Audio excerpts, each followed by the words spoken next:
नमस्ते। अपने खेल के दिनों में इमरान खान विश्व क्रिकेट के सबसे धाकड़ ऑलराउंडर्स में शुमार थे। बैट और बॉल के जरिए किसी भी वक्त खेल का रुख बदलने की उनमें क्षमता थी। बॉल से तो उन्होंने रिटायरमेंट के बाद किनारा कर लिया और बैट अब चुनाव आयोग ने जबरदस्ती छीन लिया है। पाकिस्तान में 8 फरवरी को होने वाले चुनाव से पहले खेल पूरी तरह बदल चुका है। इसके तकरीबन सारे खिलाड़ी वही है जो पिछले 3 दशक से सियासी मैदान पर जमे हुए हैं, लेकिन बदली हुई भूमिकाओं के साथ है। दिलचस्प यह भी है कि अंपायर अब भी पुराना ही है, यानी पाकिस्तानी सेना है। वोट जाया करने की बहुत बड़ी साजिश। दोस्तों, आप देखें कि इस पर्ची पे भी मोहर बना हुआ है, इस पर्ची पे भी मोहर बना हुआ है, इस पे भी ट्रांसफार्म बना हुआ है, इस पे भी बना हुआ है। तो ये एमपीए की पर्ची है, ये एमएनए की पर्ची है। तो ये एक मुगालता है, वोट जाया होगा बहुत ज्यादा। कई औरतों से पूछा, कई मर्दों से पूछा, कई बाबों से, अम्मा से पूछा, उनको पता ही कोई नहीं कि वोट डालना किधर है। उनको ये तो पता है कि हमने मोहर के ऊपर मोहर लगानी है, लेकिन उनको ये नहीं पता कि दोनों पर्चियों पे मोहर बना होगा या दोनों पर्चियों पे ट्रांसफार्म बना होगा। उनको पता ही कोई नहीं। बस उनको ये पता है कि मोहर पे मोहर लगानी है। अगर वो इस पर्ची पे मोहर लगा दे तो वोट जाया, या ट्रांसफार्म का वो इधर मोहर लगा दे तो जाया। पाकिस्तान में चुनाव आयोग ने राजनीतिक दलों के बहुत दबाव देने के बाद पिछले साल नवंबर में चुनावी तारीख के बारे में बताया था।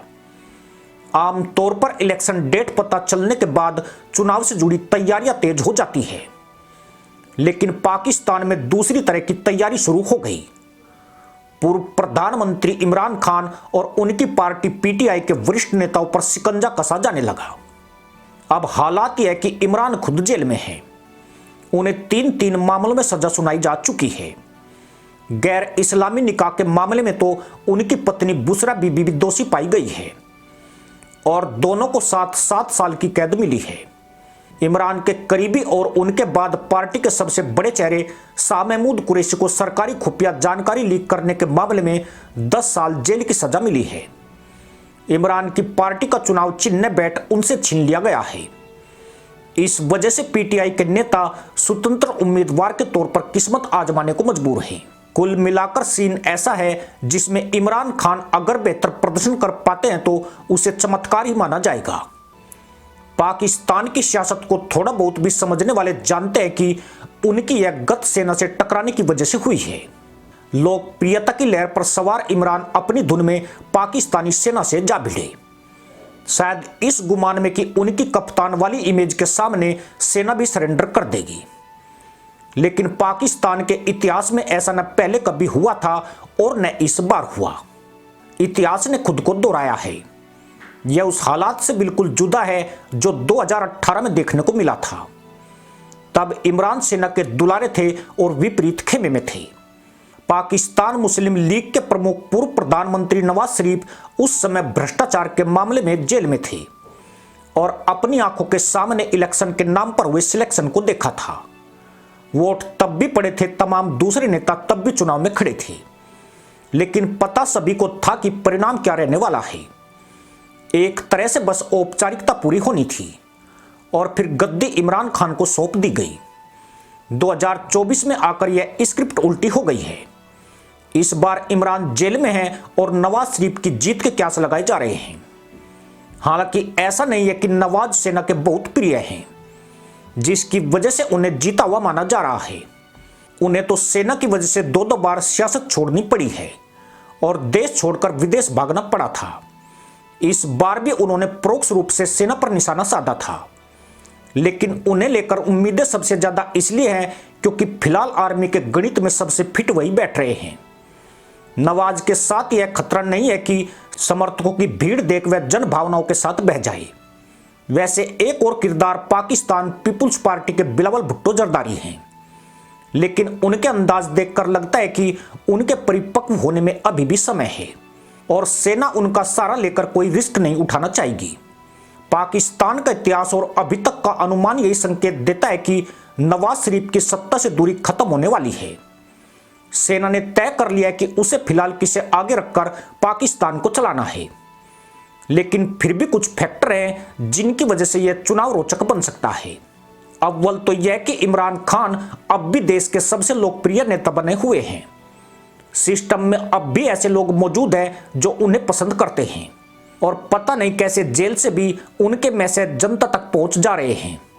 इमरान के समर्थकों में यह भावना है कि उनके नेता के साथ अन्याय हुआ है और चुनाव जवाब देने का सही तरीका है।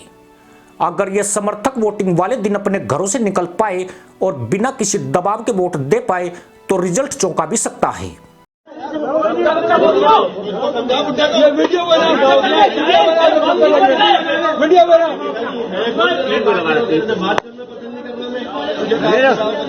ये देखो, ये देखें, वोट डालना है। ये 2 नंबर तीर पे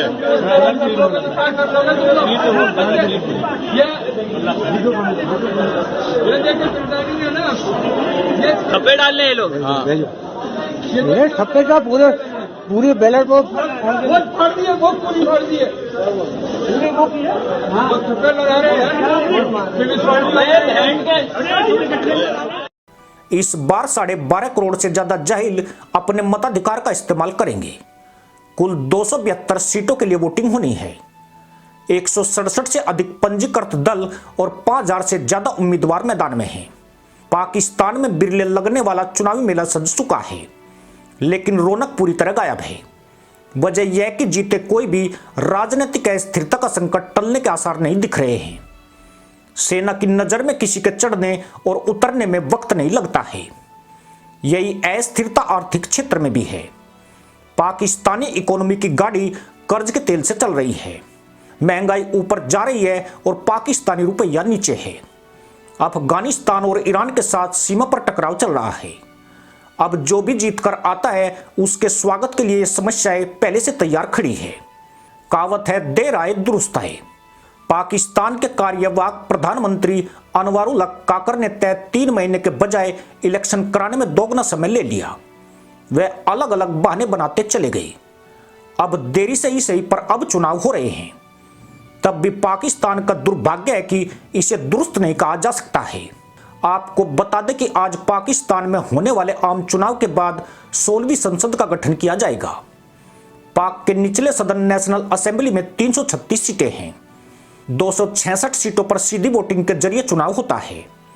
60 सीटें महिलाओं के लिए आरक्षित है। 10 सीटें नॉन मुस्लिम के लिए तय है। 167 दलों के नेता चुनाव में किस्मत आजमा रहे हैं। सिंध, बलूचिस्तान, खैबर पख्तूनख्वा, पंजाब में भी प्रांतीय असेंबली के चुनाव हो रहे हैं। पाकिस्तान में बैलेट पेपर से वोट डाले जाते हैं और आज ही देर रात तक नतीजे आने की भी संभावना है। इसी के साथ अनुमति दोस्तों, जय हिंद, वंदे मातरम।